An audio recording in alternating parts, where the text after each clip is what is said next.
everybody, and welcome back to my channel. My name is BB, and if this is your first time here, welcome, and if you're back for another video, then welcome back.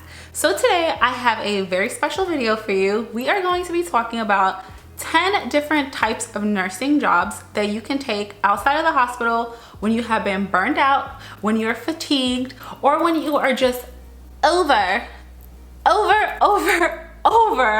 hospital life. These are jobs that are not only great paying, but they give you a completely different environment, a new, I don't know, just different. It's just different environment other than the hospital. So if you want to hear about that and so much more, then keep on watching. Please do not forget to give this video a thumbs up if you thoroughly enjoyed it, as well as follow my Instagram.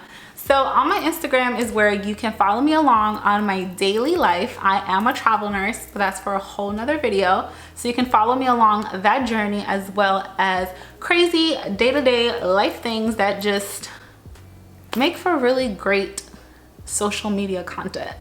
So without dragging that on any longer, let's get into it.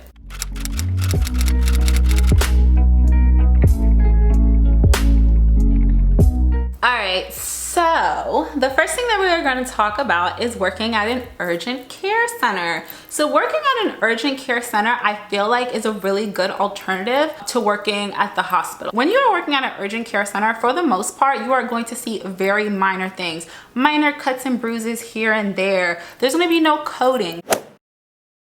There is going to be, hopefully, nobody has gaping, gushing wounds. Also, when you think about it, urgent care centers are one of those places that people go, and then if something really bad happens, like somebody comes in and then you're checking their acuity and you're like, ugh, guess where you're going to send them? To the hospital. And guess where you're not right now? At the hospital. So that is just one of the really good pros, if you're trying to get away from the hospital, of working at an urgent care center. Now, when it comes to cons, working at an urgent care center can become very repetitive, and it can also be very fast paced.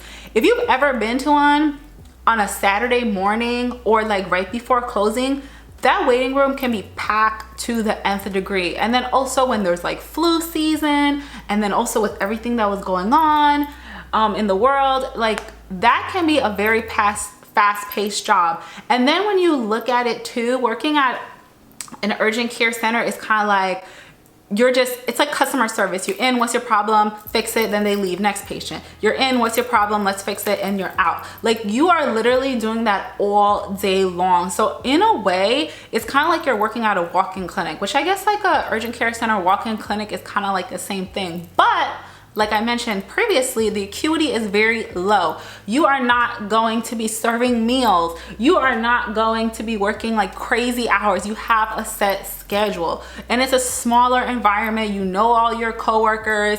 You're not going to be heavy lifting and Hoyering and putting the bed in Trendelenburg. Like, there is none of that at an urgent care center. So that is one option that I really like for somebody who is burned out and trying to get away from the hospital. Drug rehab residential facilities. So this is one of those places that can come off maybe in the beginning of being semi-difficult, but compared to the hospital and after really seeing what stresses you out, this may be a good transition for you. Now, working at a drug rehab facility, one of the pros is that you get to treat people with both their body and their mind. Another pro is, like I said, is none of that really sick having to pull.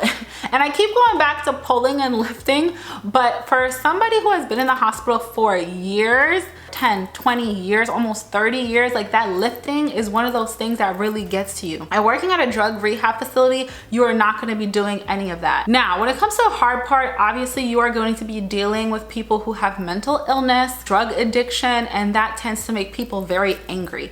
If you have ever worked in the hospital on a floor that requires a lot of pain management, and you had to manage patients' pain with histories of drug abuse, then you understand where I'm coming from. Now, just imagine that in a whole building, and that's all your patients. So on a certain level, that can have its own stressors, but for the main part, it really isn't as stressful as the hospital. It's more of a targeted focus. You are working with patients with one issue, have kind of like the same symptoms. The goal is pretty much the same. So it's a more narrow way of thinking. Whereas in the hospital, it's like, this patient has dialysis, this patient has short of breath, this patient CHF, this one's in diabetic ketoacidosis. Like, it's everywhere. Whereas in a drug rehab facility, it's more centralized, which will help your stress level diminish. Working as a dialysis nurse. So you kind of have to have a zhuzh for working as a dialysis nurse, but I think this is a great idea for someone who doesn't want to work in the hospital anymore, but you still want to use your skills. You don't want to be sitting behind a desk per se. You don't want to be doing office paperwork and things like that. As a dialysis nurse, you are basically going to be doing what the word says, dialyzing patients. Now, the pro of this is, one, you are taking care, if you're doing one-on-one, like if you've ever worked in a hospital, you've seen the dialysis nurse come around and she'll hook up her patients, or him, and they'll do the dialysis treatment for a few hours and they'll move on to the next patient. So that's a pro. So you're doing one patient at a time. You're not doing 5, you're not doing 6, you're not doing the whole unit. Your focus is that one patient. Also, if you are working at a dialysis center, you may have more than one patient, but they are literally lined up in one section. You are not jumping from one hall to another. Like, everybody is just sitting in one space. You're doing your job. You're kind of just moving along. Now, when it comes to the negative parts of being a dialysis nurse, I would say one of them is that your patients, you're watching them get really, really sick.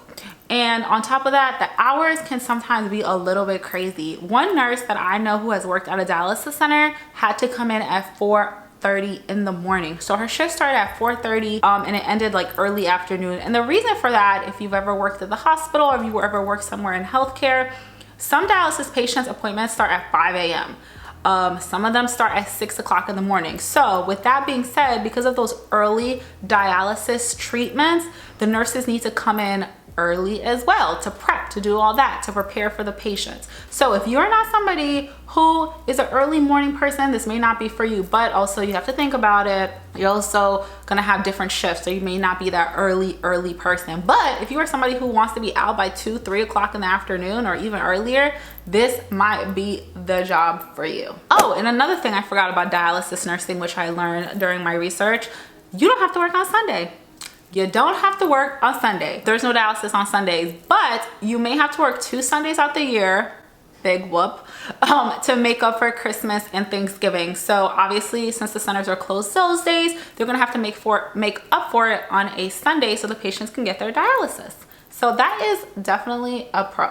Working at a doctor's office. So working at a doctor's office is a great transition from working at the hospital. And if you are interested in going to work at a doctor's office, the first place I would start would be with the doctors that you work with at your facility one-on-one. You have that relationship with them. They know your work ethic. They know the kind of person you are, your personality. You feel comfortable with them. So this would be a great way to start. A lot of the doctors, and especially the specialists who work at the hospital, they typically will have their own clinics outside of the hospital. So that is one way for you to kind of get your foot in the door, because I have heard sometimes it can be very difficult to go and work at a doctor's office because those nurses or medical assistants, if the doctors are awesome and treat them good, they're not leaving. So that is just something to keep in mind. Now, when it comes to doctor's offices, the pro to that is, again, the acuity. Your patient comes into the doctor's office, you notice that it's something that needs immediate medical attention that you cannot provide in this office, you send them to the hospital immediately. Your job stops there. The downside of working in a doctor's office is the amount of paperwork. Paperwork in a doctor's office is a lot. Kind of want you to keep this in mind. When you are working at the hospital, there is so much paperwork going on. You're kind of like a little needle in the haystack of all the paperwork that goes into, documentation, everything that comes into patient care. When you are working at a doctor's office, your documentation, the paperwork is a lot. And your documentation is even more important because of insurance reasons, because of reimbursement. The fact that you maybe you and the doctor may be the only ones who have documented and have proof that this patient was seen. Once again, with the reimbursement, there's things that you need to document and you need to file so that your doctor can get paid and that you can get paid. And because it is such a small environment, your documentation will probably more so be even more important and be put even more on a microscope. So that's just something to keep in mind. When you're working at a doctor's office, you're going to be doing a lot of documentation, and depending on where you work, there may be a lot of more micromanagement, and that is only because, like I said, it is a smaller setting, and what you do and the work that you put in really counts for a lot in that type of setting. You're also going to have to be dealing with a lot of over worried patients. People come to their doctor's offices with issues that they're just like freaking out about. And to them, it may be like the worst thing in the world. And you're just like, oh, it's just a little rash on your shoulder. Like, it's not that big of a deal. And they may call you and freaking out and panicking and telling you what's going on. And you have to figure out like, oh my gosh, should you go to the hospital? Should you come here? Like, you will be dealing with a lot of over worried patients.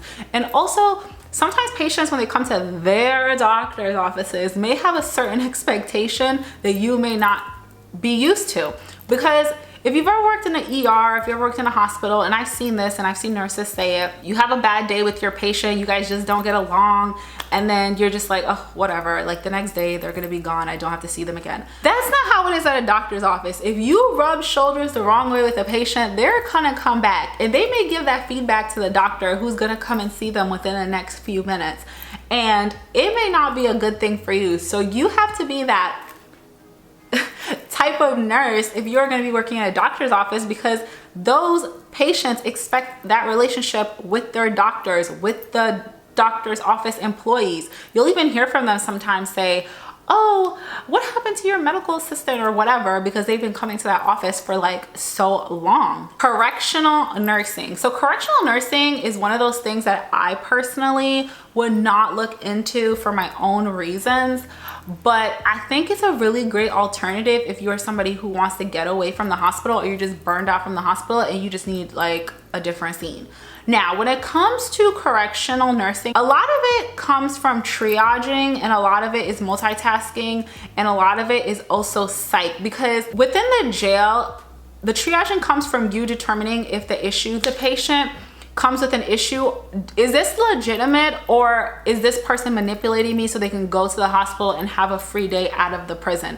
Is this something that we can manage here, or is this something that we need to send them out for further treatment? So your triaging skills, your assessment skills need to be top par. The other thing is safety.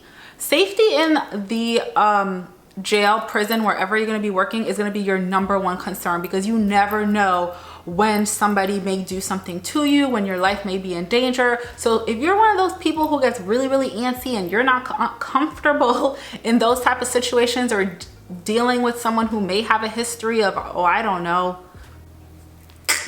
somebody, you can't say certain words on YouTube, then this may not be the field for you. Another thing that I read, which is quite interesting to me, is someone had asked the nurse, well, do you feel safer in a hospital or in a prison? And you know what she said, surprisingly? That she felt safer within a prison, because she said in a prison, there is literally 1 or 2 guards right behind her, right next to her, within eye shot of her, where if anything bad were to happen, they would jump in and, you know, do what they gotta do. Whereas she said that when she worked in her ED, she felt like she was literally on her own, because there wasn't security within earshot. If somebody wanted to do something to her, by the time security came or somebody came and helped her, it could have been a tragic situation. So that's just another thing to keep in mind.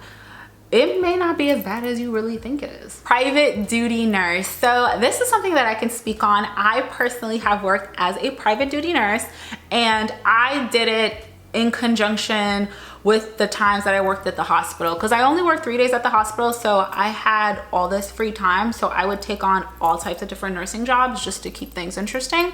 Now, when it comes to private duty nursing, I enjoyed it. I definitely enjoyed my time. Now, you need to know the difference between private duty nursing and home health. There is a difference. Private duty nursing, the client is paying out of pocket for the most part. Some companies are able to get Medicare, but for the most part, a private duty nurse is paid from the client. So Let's think about this logically. If you are a nurse and you are working for a private duty client who's paying you privately as a registered nurse out of pocket, meaning they are writing a check for your services, then what kind of patients do you think that you are going to get in that type of setting?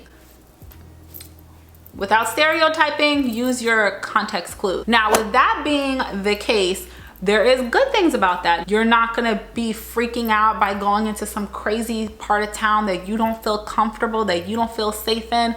Private duty nursing is, it can be a really nice like side job aside from the hospital. Now, when it comes to private duty nursing, once again, if somebody is paying you out of pocket, paying the nurse out of pocket, their expectations are pretty high. So customer service when it comes to private duty nursing is key, is like number one. It's like, what do they call it? Concierge nursing. That's a term that I've been learning lately, concierge nursing.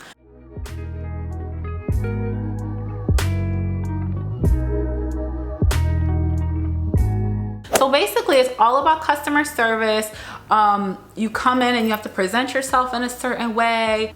It's just a different type of nursing, but it can be very rewarding. You're seeing one patient at a time. Once again, the acuity is not what it is in the hospital. Your assessment skills need to be on point because once again, you should be able to identify if what skills you are providing in the home is not sufficient and if this person may need further treatment outside of the home. But it is a good transition for you if you are trying to leave the hospital. Now, since we just finished talking about private duty nursing, here is the difference between that and home health. Home health can be skilled and it can be non-skilled. But typically with home health, it is insurance-based, Medicare, Medicaid, all that. And usually you are coming in the home to do a specific skill. I am coming here to do a wound care. Like this person is legit, has a medical issue.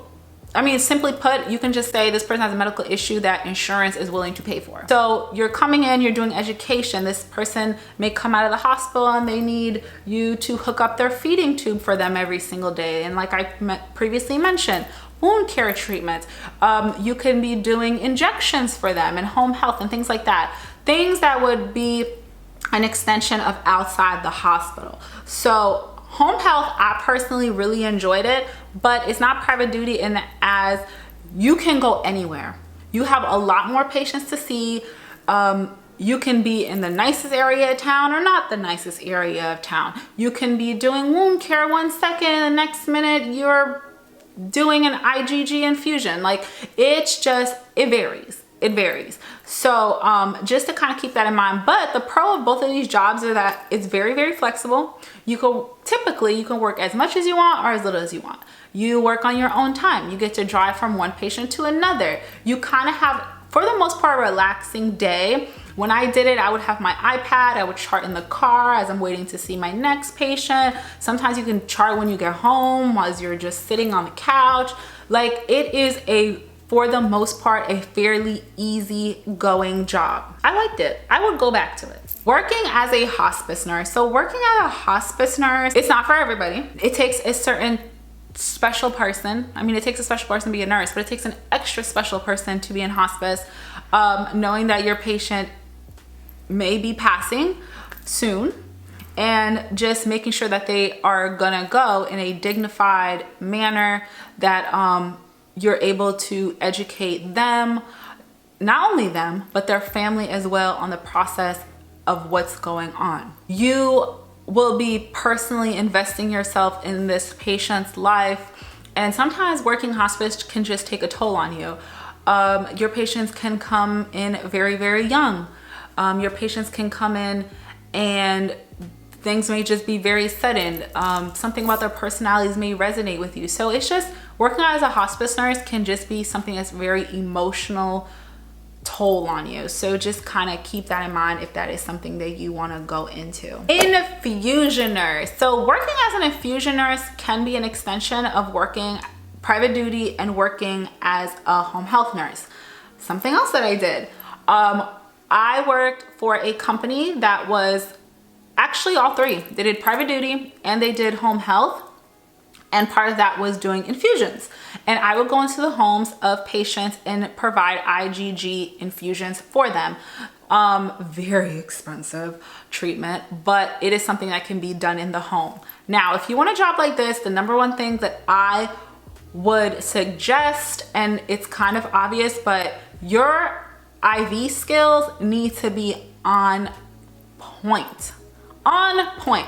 Because you're going to be starting IVs on maybe cancer patients, on patients that are dehydrated, patients that are sickly, patients that sickle cell, like you will be starting IVs on very different type of patients. Not only that, you're gonna have to be able to maneuver, and this is where experience comes in. You need to be able to use different IV kits. Like, it sounds like super crazy and tedious and may not be something that you think about, but being a travel nurse, I have worked at multiple different facilities, and not all IV start kits are the same.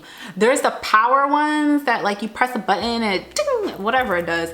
And those are a little weird to maneuver if you're not used to it. And then there's the one where like locks so then blood doesn't come out when you're connecting the extender, the J-loop.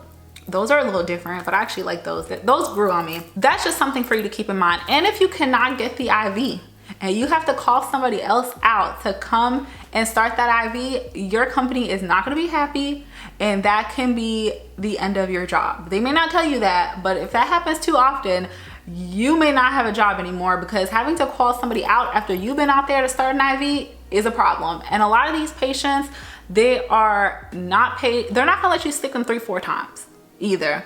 So just kind of something that you may want to keep in mind. So that is the end of my video. That is the end of the top non-bedside nursing jobs and options that you have outside of working in the hospital that I think that you guys might enjoy. So which one did you guys like? Have you done any of these at all? Do you want to try any of them? So answer all these questions down below. Give this video a thumbs up if you enjoyed it, and do not forget to follow my Instagram, follow my IG, so you guys can follow me around, see what my life is like, all of the above. And I look forward to talking to you guys soon. Bye, love ya. Oh, do you do you guys see the ratchetness that is going on right now? I just switched my top so I could do this video, and I still have my bubblegum pink scrub bottoms on. It's a whole situation, a whole entire situation. And me doing that just reminded me that I totally did not tell you guys what like the magic phrase is at the end of the video. So the magic phrase today is going to be chocolate drip. Why? Because I'm wearing a brown shirt, and I'm also wearing these super cute brown earrings, and everything is just brown and flowing. So chocolate drip. If you got to the end of the video, comment down below chocolate drip. I love you guys so much, and I will see you at my next video. Bye.